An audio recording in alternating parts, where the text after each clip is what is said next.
Eles estão conspirando. Eles estão conspirando para, de alguma forma, realizar um ataque ao estilo de 7 de outubro em instalações americanas, tomar americanos como reféns, levá-los para o Irã. Se o mundo quiser ficar de braços cruzados e esperar os mesmos resultados. Bem-vindos de volta ao Access of Truth na JNS. Hoje recebemos o honorável Bijan Kian, cofundador e presidente do Institute for Voices of Liberty, 2 vezes confirmado pelo Senado dos Ilha-Soraiwa. Ele atuou em nível nacional, em cargos seniores de segurança nacional e política externa sob os presidentes George W. Bush, Barack Obama e Donald Trump, incluindo como vice-chefe do escritório do diretor de inteligência nacional na equipe de transição presidencial de 2016. Hoje vamos discutir a ameaça crescente representada pela República Islâmica, assim como suas parcerias globais e o que os americanos precisam entender sobre a estratégia de longo prazo do regime neste momento da guerra. Bem-vindo ao programa, Bijan. Obrigada por vir hoje. Fico feliz em estar aqui, Emily. O mundo está louco. Temos muito a conversar. Temos muito a discutir hoje. Você já destacou que a ameaça da República Islâmica ao Iowa vai além de mísseis e armas nucleares. Você descreveu um cenário em que o regime poderia até tentar um ataque ao estilo de 7 de outubro em solo americano, envolvendo a tomada de reféns. Quão real é essa ameaça? E por que você acredita que muitos em Washington ainda a subestimam? Bem, sabe, Emily, oficiais e organizações de inteligência têm um trabalho difícil. Se eles reagem a algo que consideram perigoso, que é um perigo iminente, e relatam isso, eles podem ser acusados de exagero, de reagir de forma excessiva ou de serem oficiais de inteligência zelosos demais. E se eles ignorarem, eles serão acusados de omissão. Existe uma diferença entre um oficial de inteligência e um repórter. O desempenho de um oficial de inteligência é medido em termos de como ele atuou antes da explosão. E, claro, o repórter de notícias atua depois da explosão. Então, é uma situação difícil. Sabe, temos que ser muito gratos aos homens e mulheres, os heróis anônimos do nosso país que mantiveram o país seguro por muito tempo. Mas, sabe, dizem que o maior espaço do mundo é o espaço para melhorar. No passado, sabe, vamos voltar. Vamos voltar, dar uma olhada no que aconteceu logo antes do 11 de setembro. Tivemos o ataque ao World Trade Center. Tivemos o ataque às embaixadas na Tanzânia e no Quênia. E também tivemos o ataque ao USS Cole no Iêmen. Então, se você perguntasse para uma criança de 5 anos, eu vou dizer algumas palavras e você encontra a sequência lógica do que vem a seguir. Eu digo terra, mar, e a criança de 5 anos, sem dúvida, diria ar. Então foi assim com o 11 de setembro, e imagine se você perguntasse o quão real isso é, como poderíamos reagir a isso? Então, e a outra coisa é, sabe, nós também vimos quando a inteligência israelense encontrou o livreto do Muro de Jericó, e quando o oficial de inteligência israelense relatou atividades incomuns na fronteira. E então aquelas observadoras, sabe, aquelas mulheres que ficam de olho na fronteira, elas disseram que algo incomum ocorre aqui. E isso foi ignorado. Isso foi ignorado. Não se trata de ser brando ou duro com as FDI ou o aparato de inteligência israelense. Não, é apenas relatar o que aconteceu. O que aconteceu foi que ele foi ignorado. Essa é a realidade. E a tragédia de 7 de outubro ocorreu. Então alguém pode me acusar de exagerar, de imaginar coisas que provavelmente não vão acontecer. Não. Não, a inteligência iraniana não vai trabalhar junto com o exército regular porque eles precisam da logística. Eles precisam saber de que apoio precisam. Sempre que eles fazem esse tipo de operação, eles estão tramando de alguma forma fazer um ataque no estilo de 7 de outubro em instalações americanas, tomar americanos como reféns, levá-los para o Irã. E então, você sabe, você diz, Bijan, vamos lá. Isso é uma ideia muito improvável. Eles não vão fazer isso, ok? Se o mundo quiser ficar de braços cruzados e dizer isso, então espere os mesmos resultados que aconteceram conosco no 11 de setembro e em outubro em Israel. A tragédia de 7 de outubro Não devemos permitir isso. Por isso as pessoas não devem ignorar a política e partidarismo demais. Muita gente que não gosta do presidente Trump por qualquer motivo. E alguns deles, eles nem conseguem te dizer o porquê. Mas, sabe, eles têm várias opiniões constantemente influenciadas por outros. Você não pode ignorar isso. Então esse ambiente realmente não é tão puro, não é tão impecável quanto deveria ser. Então é por isso que eu acho que é isso. A questão é, você pergunta até que ponto esse plano é possível. Bem, as mesmas perguntas que você deveria ter feito antes do 11 de setembro e as mesmas perguntas que você deveria ter feito antes de 7 de outubro, Eles têm capacidade para fazer isso? eles já mostraram Sinais? que quando eles vêm e dizem, faremos americanos reféns e cobraremos US$ 1 bilhão por cada um. Leve-os a sério. Leve-os a sério. É isso que estou dizendo. É isso que estou dizendo. E se parecer exagero, sabe, eu não sei o que dizer. Estou tentando pensar de forma preventiva, eu acho. Agora, por muitos anos, muitos no Ocidente e também iranianos faziam uma distinção entre o IRGC, a República Islâmica, e o Artesh, o Exército Regular Iraniano, acreditando que o exército era um pouco mais profissional e talvez menos ideológico que o IRGC. Você argumenta que essa suposição não é mais verdadeira. Então, o que mudou? E por que você aponta, por exemplo, o contra-almirante Habib Sayari como um símbolo de como o regime comprometeu profundamente as forças armadas regulares? Sim, isso é interessante. Aproveito para dizer que não foi o único erro na formulação de políticas ao longo dos anos. Sabe, há uma carência de conhecimento quando se trata de entender o Irã como um todo. Quando você fala sobre o Irã, não é apenas um país no mapa, é uma civilização. Você precisa entender isso. Se quiser saber o que isso significa, Bijan, agora você está sendo poético. O que civilização tem a ver com isso? Bem, eu posso te dizer o que ela faz. Vou te levar para uma cidadezinha chamada Abadanon. Nessa cidade as pessoas têm fome, elas estão sofrendo. Elas não têm dinheiro para comprar comida. E então, o que acontece é que quando os sacos de arroz são entregues pelo governo, elas jogam fora. Elas jogam fora, elas não aceitam. Isso é algo inédito em qualquer outro lugar do mundo. Veja quando coisas assim acontecem. As pessoas brigam para pegar um daqueles sacos de arroz ou qualquer coisa assim. Não, isso não acontece. Segundo, nós presumimos, como o vice-presidente J.D. Vance acabou de dizer, de forma extremamente engraçada, o que ele disse é que 94 milhões de pessoas vão fugir do país. Isso mostra falta de instrução, carência de conhecimento. Esse não é o tipo de povo que fugiria. Eles voltam e me disseram, e eu fui instruído. E você sabe, deixe-me ser honesto, muito honesto, brutalmente honesto. Eu não consigo me separar dessa falta de conhecimento. Não somos especialistas nem conhecemos essa história. Nós não conhecemos a profundidade dessa civilização que afeta a cultura, afeta o comportamento de um povo. Como ir à guerra com um país sem conhecer seu povo? Isso não é uma coisa boa. Então agora chegamos à questão do... Você mencionou esse contra-almirante, Habib Sayari. Mais cedo estávamos analisando, como você mencionou, a diferença entre a Guarda Revolucionária Islâmica e o Artesh. Por que pensávamos assim? Porque sentíamos que o Artesh tinha uma história. Ele tinha uma doutrina baseada em proteger o país e o povo. E estávamos errados. Não existe tal coisa. Completamente errado. Como perguntaram ao presidente Trump, você disse que são pessoas boas. A segunda, primeira e segunda camadas eliminadas. A terceira é composta por pessoas com quem realmente podemos trabalhar. E então ele voltou e disse, estamos lidando com a escória. Então, o que aconteceu? Qual é a diferença? Como chegamos a entender isso? Bem, a mesma coisa sobre a diferença entre o IRGC e o Artesh.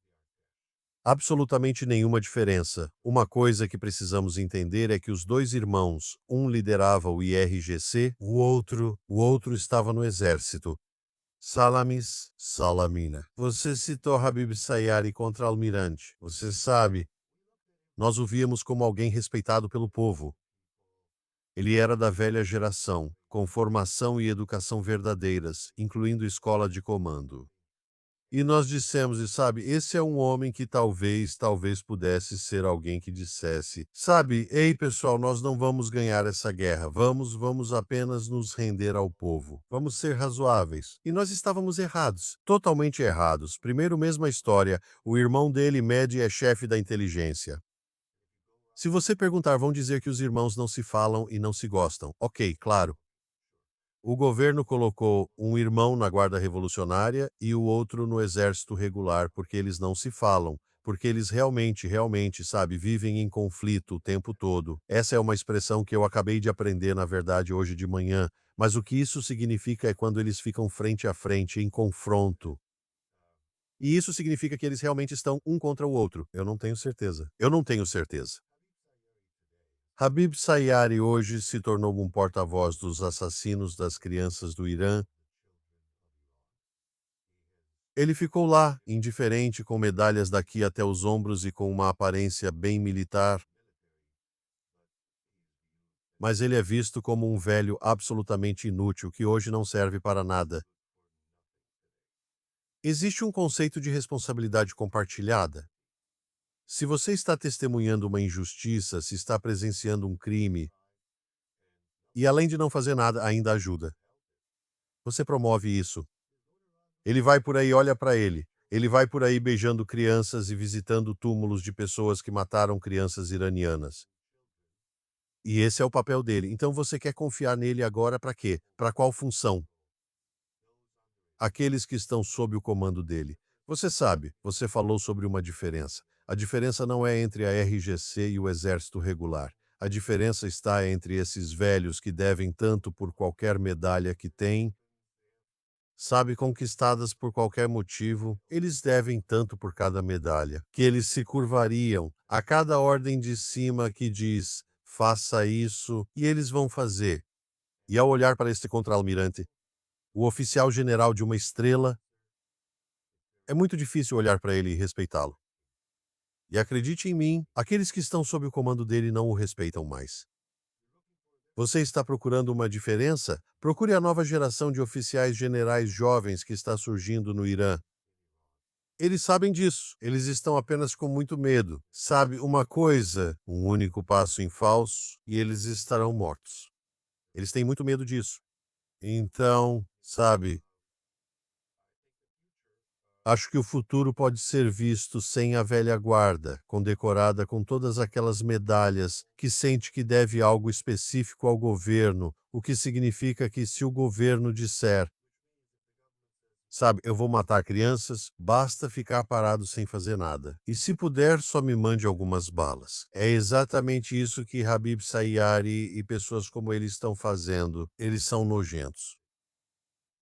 Que vergonha dessas pessoas que vestem esse uniforme.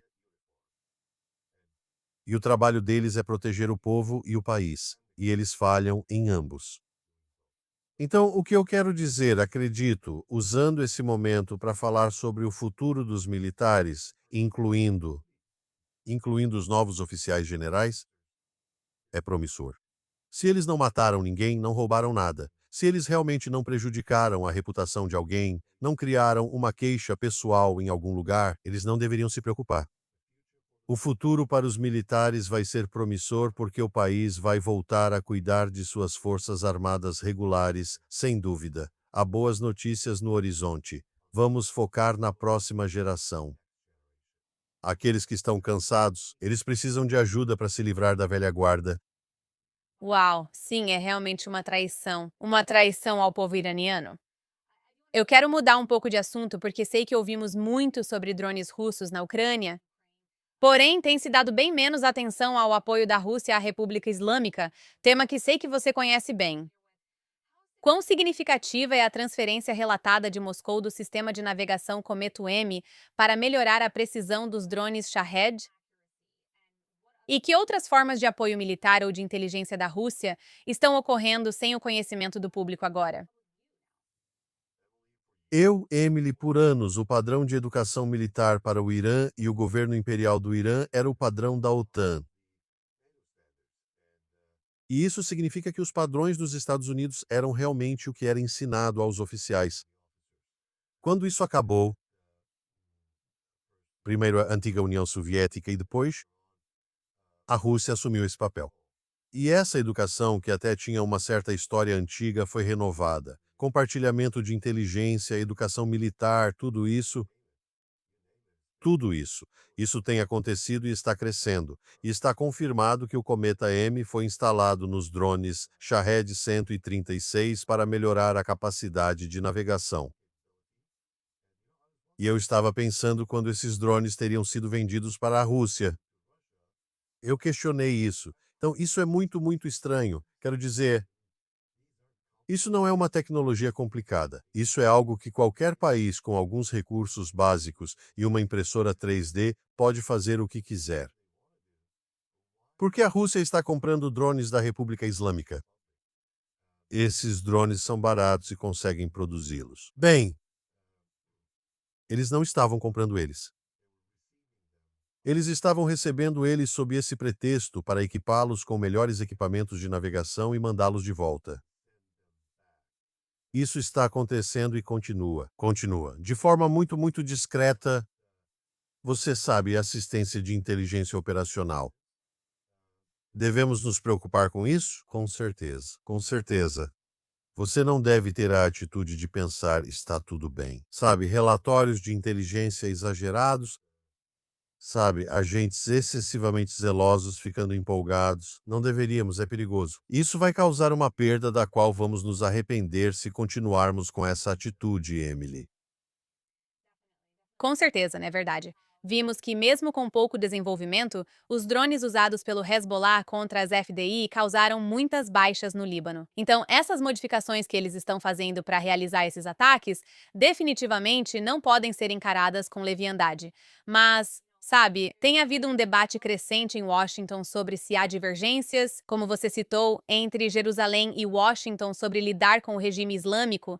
Você mesma afirmou que divergências tornam o mundo mais perigoso. Por que você acredita nisso? E o que você acha que muitos formuladores de políticas americanos, incluindo o vice-presidente J.D. Vance, talvez ainda não entendam sobre esse regime? Bem, sabe, eles deixam de entender muitas coisas, Emily. Então não é só essa questão em particular. Acabamos de analisar outra. Mas, sabe, Israel é a única democracia no Oriente Médio. Se alguém questionar isso, se alguém tiver dúvidas, então qual é a importância disso? Bem, quando você tem um país que é uma democracia, você tem estabilidade. Mudanças ocorrem em qualquer país. Mas quando você tem uma democracia, as mudanças acontecem sem que as pessoas matem umas às outras. É só, sabe, os primeiros ministros de Israel ao longo dos últimos 50, 70 anos, desde o começo. Então, isso é um aliado. Esse é um aliado para os Estados Unidos, de tal forma que, se eu fosse descrever, eu voltaria ao que o presidente Biden disse. Lembra o que ele disse? Ele disse que, se não existisse Israel, os Estados Unidos teriam que criar um Israel como aliado no Oriente Médio. Então, luz do dia. O que isso significa? Sabe, é uma palavra estranha para ser usada em política e diplomacia. Sabe, quando há a menor abertura entre dois objetos, a luz vai entrar. Então isso significa a menor diferença, isso é importante. Há um motivo para receber o nome de distanciamento, não de grande discordância. O que isso significa é que, se houver uma pequena diferença de opinião sobre o mundo entre Washington e Jerusalém, espere por um mundo turbulento. Espere, por quê? Porque Israel, eu cuidava da carteira do Oriente Médio, Ásia Central, Cáucaso e Rússia no Exim Bank, onde servi. E me lembrei, alguém me perguntou, e o embaixador Orim realmente me perguntou. Ele disse: Bijan, você sabe que Israel está no Oriente Médio? Eu disse: sim, porque você não esteve lá. Eu disse: eu estou planejando ir lá. Israel está no Oriente Médio, uma região perigosa. E quando há divergências entre Washington e Jerusalém, espere turbulência, espere problemas. Então, por que temos esse relacionamento com Israel? Não concordamos sempre, mas isso não significa distanciamento. Divergência significa discordar em questões fundamentais, como a segurança de Israel. Isso não é algo em que se possa permitir nem a menor diferença de opinião. Portanto, nenhuma distância entre Washington e Jerusalém deve ser tolerada. Devemos fechar essa porta. Devemos estar juntos. Siga em frente. Israel é o aliado mais próximo dos Estados Unidos no Oriente Médio e a única democracia. Vamos contar com essa estabilidade. Vamos apostar nisso. E quanto a você sabe fazer comentários, estou tão perplexo quanto você sobre por que, de repente, há esse ataque a um aliado. Estamos tratando nossos aliados como inimigos e nossos inimigos como amigos? Estou perdido, estou perdido. É uma pergunta ruim de se fazer. Não quero ouvir a resposta porque tenho medo de que a resposta seja algo que eu não gostaria de ouvir. E o que você acha desses relatos sobre os conselheiros de J.D. Vance, incluindo Soha Abunrawi? Nós até vimos Trita Parsi alegando que ele estava aconselhando, tentando se envolver com a alt-right. Quero dizer, isso é um esforço deliberado para manipular a política do Zihira em relação ao Irã? Eles estão influenciando as opiniões do vice-presidente sobre Israel? Ah, Ficaria surpreso se não influenciasse. Ficaria muito surpreso se não influenciasse. Mas, sabe, você tem que dar um desconto para o vice-presidente J.D. Vance. Deixe-me fazer algumas suposições e ver se parecem razoáveis para você. Você acha que o vice-presidente J.D. Vance está realmente lutando contra o presidente Trump? Ou você acha que talvez o presidente Trump tenha sussurrado no ouvido dele, sabe? Quando eu faço o papel de policial mau, você sabe o que vai fazer? E quando eu faço o papel de policial bom, você sabe o que vai fazer. E o que você acha? Vice-presidente Vance, dedicado ao presidente, de confiança do presidente, é vice o que acha que ele vai dizer? Acho que não. Vou apenas discordar sinceramente de você. Acho que não. Simplesmente não faz sentido, Emily, pensar desse jeito. O que você acha? O que você acha? O que você acha que o secretário Marco Rubio, um dos mais inteligentes, um dos secretários de Estado mais brilhantes da história? Ele navega pelas águas mais turbulentas do mundo e tem o trabalho mais difícil. E está fazendo um trabalho incrível, um trabalho incrível. Por que você acha que a reação de insatisfação dele nesse pequeno trecho é assim? Você acha que ele realmente discorda do presidente? Presidente Trump? Eu não acho. Eu acho. Emily, há uma guerra psicológica muito sofisticada acontecendo. E, sabe, o melhor a fazer é dizer que há uma guerra psicológica acontecendo. Tenha cuidado para não se deixar envolver numa conversa que não necessariamente tem a ver com você. Eles estão conversando com outras pessoas. E se parecer que estamos tratando nossos amigos como inimigos e nossos inimigos como amigos, então isso é um bom sinal. Isso é um bom sinal. Imagine o presidente dos Estados Unidos. Todo o seu gabinete, seus conselheiros estão completamente fora de si, ou eles sabem o que estão fazendo. Vamos torcer. Tomara que seja o último caso, não o primeiro. Acho difícil imaginar que todos sejam loucos. Mas não é tão difícil entender a complexidade de uma guerra psicológica direcionada a outros, não a nós. Mas é claro, nós ouvimos isso, ficamos confusos e as pessoas estão ficando chateadas. E você sabe, você pensa nas pessoas do Irã passando por toda essa dor, lidando com o Ocidente que não os entende, confundem eles com o governo como se fossem iguais. Estou muito feliz que o presidente Trump tenha começado a dizer claramente o que a República Islâmica realmente é. É uma entidade no Irã. 48 anos de tirania e terror. Então, fico feliz por essa distinção. Lamento essa falta de consciência sobre a civilização, o povo do Irã, a complexidade das coisas. Entenda a guarda revolucionária. Não tente achar o caminho à frente olhando pelo retrovisor. Você continua revisando a história e querendo que o futuro se comporte da mesma maneira. E, sabe, acho que foi David Hume ou alguém assim que disse que o futuro não tem obrigação de imitar o passado. Então, precisamos acordar um pouco, parar de olhar pelo retrovisor e olhar para a frente. O que está vindo pela frente? Nós ficamos à esquerda do touro.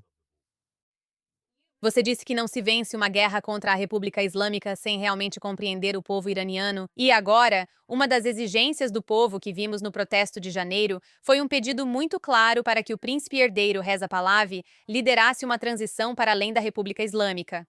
No entanto, ele tem recebido uma certa indiferença dos Estados Unidos, a administração e outros líderes mundiais.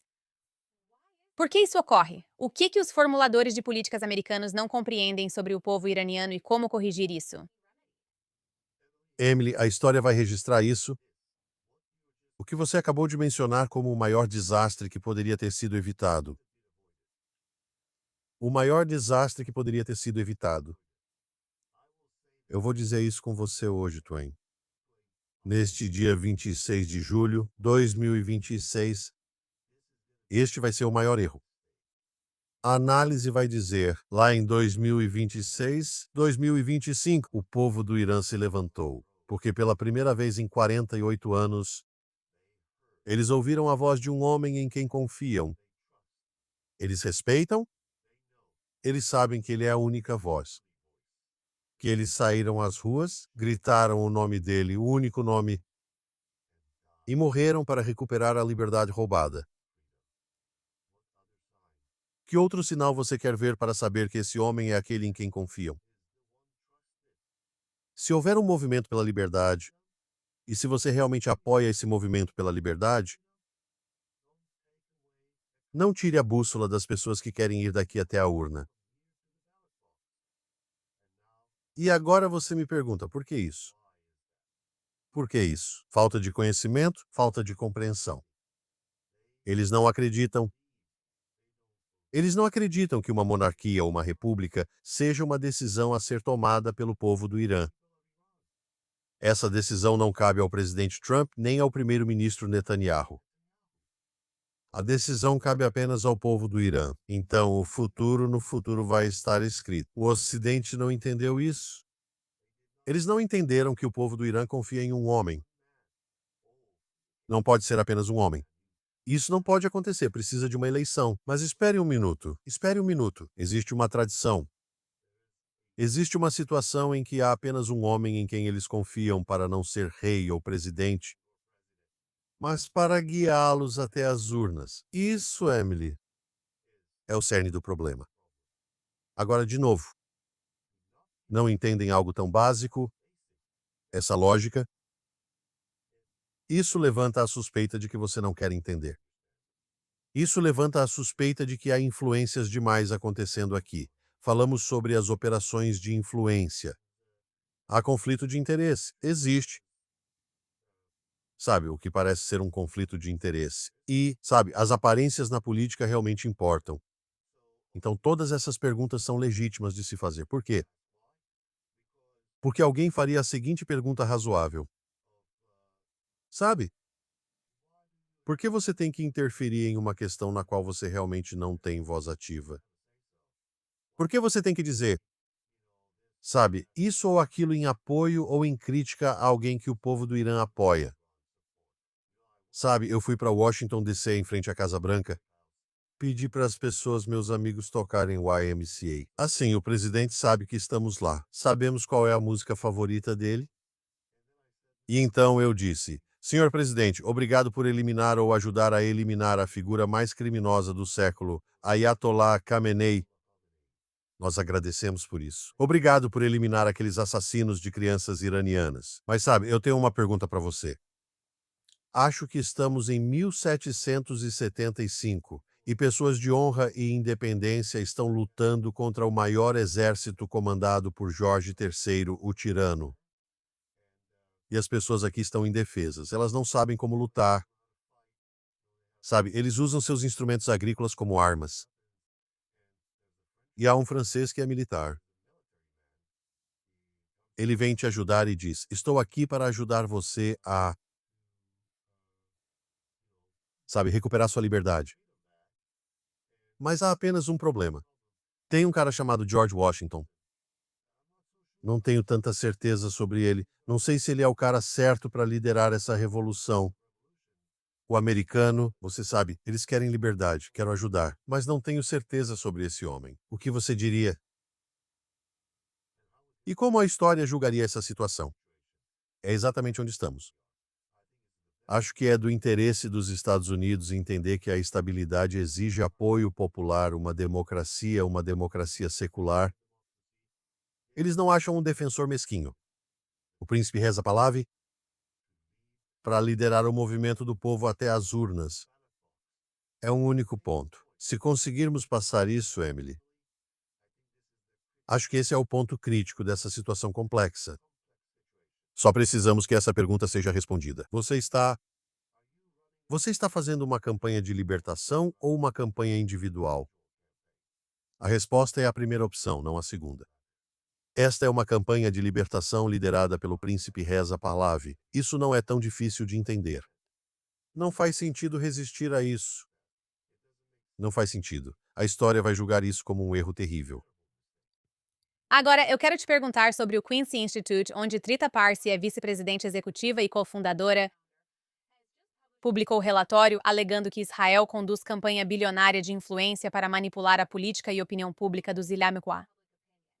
Ao mesmo tempo, muitos críticos argumentaram que pessoas associadas ao Quincy e, claro, à NIAC também defenderam posições em temas ligados ao regime islâmico e enfrentam há muito tempo questionamentos sobre sua própria transparência e influência estrangeira, com pedidos para que eles se registrem nos termos da FARA. Como os americanos devem distinguir entre defesa legítima, operações de influência estrangeira e quando as próprias organizações devem estar sujeitas a uma análise mais rigorosa, inclusive nos termos de leis como a FARA? Emily, quando quando indivíduos agem em nome de outros governos, o governo dos Estados Unidos, o Departamento de Justiça leva isso muito a sério. Então, sabe, eu tenho experiência pessoal com isso e posso te dizer que eles realmente levam isso a sério, às vezes de uma forma muito injustificada em alguns casos. Mas eles fazem um bom trabalho, na maioria dos casos eles fazem isso. A pergunta a se fazer é como é que certos indivíduos aparecem em determinadas reuniões diplomáticas e continuam defendendo os interesses de um governo estrangeiro atualmente em guerra com os Estados Unidos? E como é que, seguindo quais diretrizes, seguindo qual lei? Exatamente como é que o vice-presidente dos Estados Unidos escolhe as mesmas pessoas ou algumas das pessoas que foram condenadas por um juiz federal por terem sido. Na verdade, sabe, os idiomas, sabe, se você não é um agente do governo iraniano, eu não sei como te chamar, porque todas as evidências mostram isso. E quando isso acontece, acredito que os americanos têm o direito de fazer essa pergunta. Faço essa pergunta como americano. Por quê?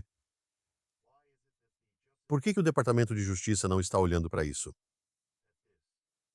É conveniência política? Aham, eu entendo. Idiotas úteis. Ok, entendi. Se for esse o caso, se for esse o caso e se servir ao interesse de segurança nacional dos Estados Unidos usar alguns idiotas como especialistas, vá em frente, vá em frente. Eu entendo que é uma jogada tática. Precisa ser feito. E eu preciso simplesmente guardar minha lógica para mim mesmo e esperar.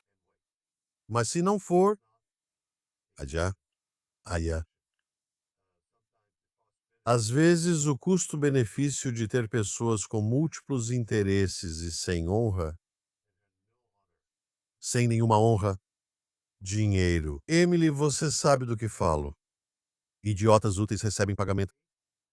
Para fazer o que lhes mandam fazer por suas ações. E Você sabe, eu acho que está na hora do governo dos Estados Unidos olhar seriamente para isso. Nós estamos em guerra. É negligência das autoridades se elas não investigarem algo que precisam investigar. Eles precisam seguir a lei. Eu acho que uma ação séria é realmente. Já passou da hora de tomar uma atitude em relação às pessoas que são agentes de outros países, segundo todos os critérios e definições conhecidos. Mas eles são ignorados. Então há um problema, Emily. Isso precisa ser resolvido. agora existem organizações e comentaristas no ZEUA, incluindo pessoas como Trita Parsi, assim como outros na NIAC e em outras organizações.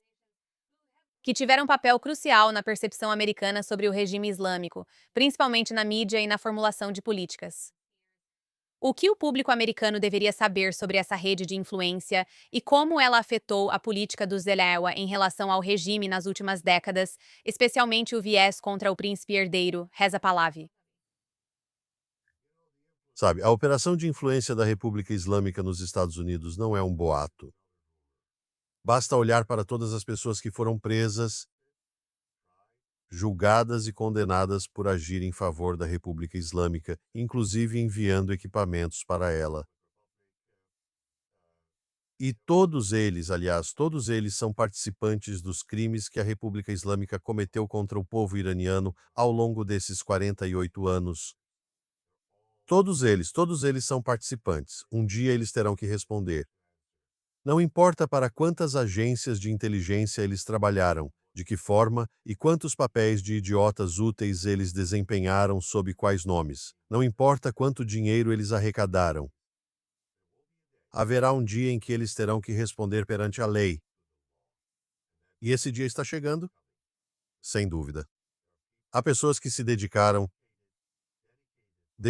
seus recursos para garantir que a justiça seja feita. E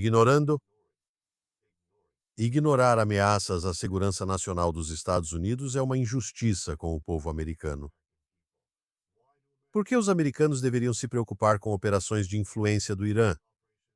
Bem, deixa eu te dizer uma coisa. Eu dei uma olhada rápida para ver por que os americanos deveriam se importar com a República Islâmica desde 1979. O número de organizações nos Estados Unidos que foram criadas para combater a ameaça da República Islâmica, que começou tomando americanos como reféns por 444 dias. Então não é um boato, não é só Pequim Tian, oponente da República Islâmica, os sionistas, a inteligência americana. Não, são apenas os fatos.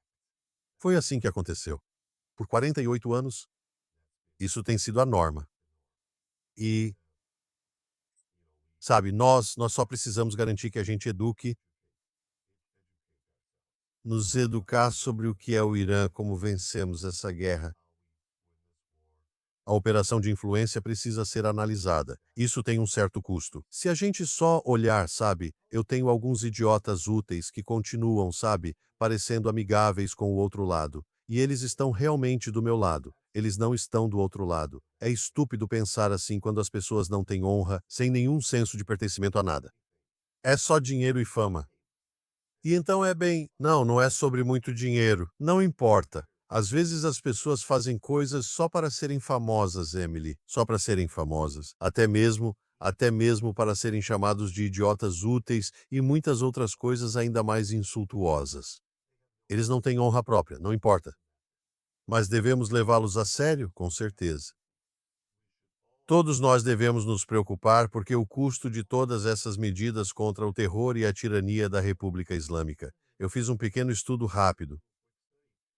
Alguém em Ohio, estado natal do nosso ilustre ex-presidente, teria conseguido comprar uma casa pequena com esse valor. É por isso que você deveria se importar. Você está pagando por isso. Como contribuinte americano, posso afirmar. Você está pagando pelo custo do aventurismo da República Islâmica, terrorismo e por criar caos no Oriente Médio. Acabe com a República Islâmica, o Oriente Médio será muito mais seguro. E a boa notícia é que a República Islâmica, como a conhecíamos, está morta. Sem força aérea, sem marinha digna de nota, diminuindo. Dizem, guardamos nossos melhores mísseis para o final. Ok, ótimo. Tudo bem, vamos ver você usar seus últimos mísseis e ver onde você vai acabar depois dos seus últimos mísseis. Então, a boa notícia é que você está olhando para um cadáver podre ao lado de uma cova aberta, prestes a ser jogado no fundo dessa cova. Chama-se República Islâmica do Irã, 1979-2026. Agora precisamos encerrar, mas quero te fazer uma última pergunta. Sei que muitos iranianos expressaram preocupação, assim como muitos israelenses, com esse ciclo constante de cessar-fogo, volta à guerra, cessar-fogo, volta à guerra. que isso é algo que está impedindo o fim da República Islâmica. Então, quero saber sua opinião. Quando se trata de uma pausa nos combates, como estamos agora, no momento em que estamos gravando isso, há atualmente uma pausa nesta guerra. Isso significa que este é o fim? Ou isso realmente significa que vamos voltar a lidar com essa questão em um futuro próximo? Qual é a sua opinião? Emily, sempre que há uma pausa na ação militar e uma ameaça logo ao lado, que se você não vier e se render a mim, eu vou voltar a fazer o que estava fazendo com você ontem. Fique tranquilo, uma pausa não é um fim. Você quer saber onde está o fim quando os Estados Unidos retirarem todo o seu equipamento militar do Golfo Pérsico? Quando isso acontecer, então você sabe que esse é o fim. Até que eles estejam lá, não há absolutamente nada com o que se preocupar. Os Estados Unidos não vão gastar mais de 50 bilhões de dólares e sacrificar vidas americanas para voltar, deixando a ameaça do Oriente Médio no lugar. Isso não vai acontecer. Absolutamente não. Posso te dizer com confiança. Por quê? Porque não faz sentido. Eles dizem isso. Espere até novembro, a eleição, o presidente, os poderes e tudo isso. Eu digo não. Eu não afirmo conhecer o presidente Trump melhor do que ninguém, mas eu estudei o presidente Trump. Presidente Trump, acho que você concorda, Emily. Ele odeia perder. Ele não gosta de deixar o cargo como um perdedor. De jeito nenhum. Ele vai terminar o trabalho. Ele vai fazer o que é melhor para a América.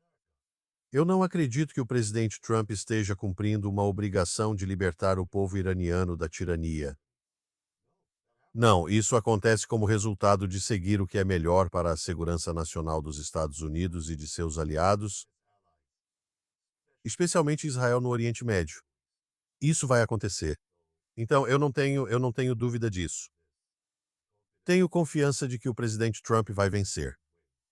Sabe, eles dizem, Bijan, você concorda com tudo que Trump faz e diz? Absolutamente não. Absolutamente não. Discordei do presidente ao afirmar que a ajuda está a caminho sem dizer o que é. Isso estava errado. Isso estava errado. Isso vai ficar como algo que vai permanecer.